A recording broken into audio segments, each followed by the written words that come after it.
I'm a little bit tired from training. I wish I retired before practice. No, I'm very excited for the announcement and all these kind of things that come with it. It's been a good career.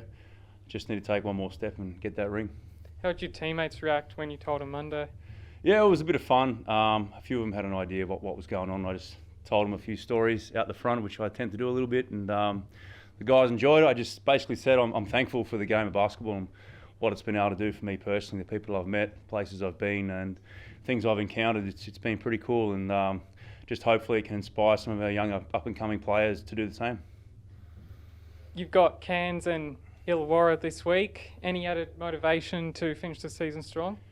Oh, from a team perspective, we haven't been able to beat Cairns this year, so we need to figure out that mystery, which we've had some problems with. We're all working through the week towards that game, and then back home in Illawarra will be just a good farewell for the season for our fans and build up towards the playoffs. Illawarra's playing some good basketball, and they're going to be desperate, and it'll be a good preview for the finals, I think.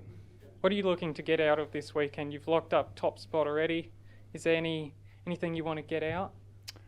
Oh, kind of like I said before, a bit of a finals preview. Other guys potentially might play a little bit more. Some other guys might not. Who knows? I might get a couple of minutes, Dino.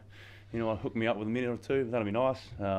See how we go. But looking forward to it. It's always a good trip up there, and trying to get the last couple of wins. Brad, what have the past few years here in Melbourne meant to you? Especially, speaking in the past, you've talked about moving into a different phase of your career since coming to Melbourne. But what has Melbourne United and the last few years in Melbourne meant? Oh, it's been a lot of enjoyable moments. Like, I've got friends here in Melbourne. I've been able to come over here. It's the home of basketball, to get amongst that, environment, playing at John Cain Arena has been a lot of fun.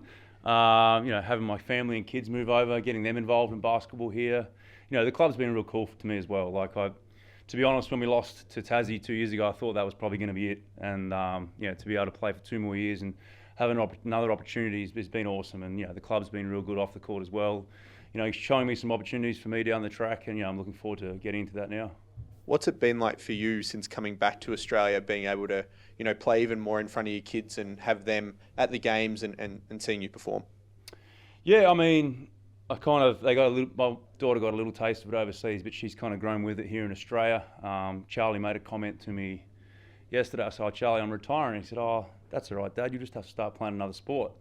I said, it's a bit hard, mate. But, having them at all the games, coming in the locker room, these are things that, hopefully they remember. And I'll always remember it. And, Bridge, my wife, she's enjoyed every moment of it, and she doesn't miss a game. And, just thankful that I've been able to do that in my career, and, they'll remember it as part of their journey, I guess. As you look back on your journey and you look at when you're with the Crocs, you played against Andrew Gaze in his last ever NBL game, and now you're playing with, some really talented young players who are destined for big things potentially in the NBA. As you look at sort of the wide swath of people you've played with and played against, do you ever dwell on that or think about that and think about sort of just the journey you've been on? I don't dwell. I'm proud of what I've done. I guess, I've covered a few different generations, I guess coming up against someone like Gazy was a star of the 90s and the early 2000s, and I was able to start my career then, and playing with Chris now, like one of the best shooters of our generation, being able to play with and against those two guys has been pretty special for me. Guys like Andrew Bogut, I've been part of his journey.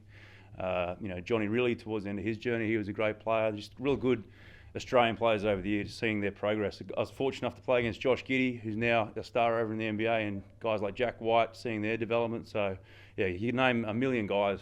Just proud of them all, and glad I had a small part of their careers, I guess, and they helped me along the way as well. And you've talked about the ultimate goal. How much will it mean to, once you get to the finals, to lock up those 5 victories you need to hopefully get a ring and lift that trophy? Yeah, it'll be awesome. I'll be doing all I can, making sure everybody's happy and cheerful on and off the floor, getting into the game because I drive the bus on the road, making sure they get there safely and these kind of things. And who knows, there could be a minute here or there. Just got to be ready at all the time. It's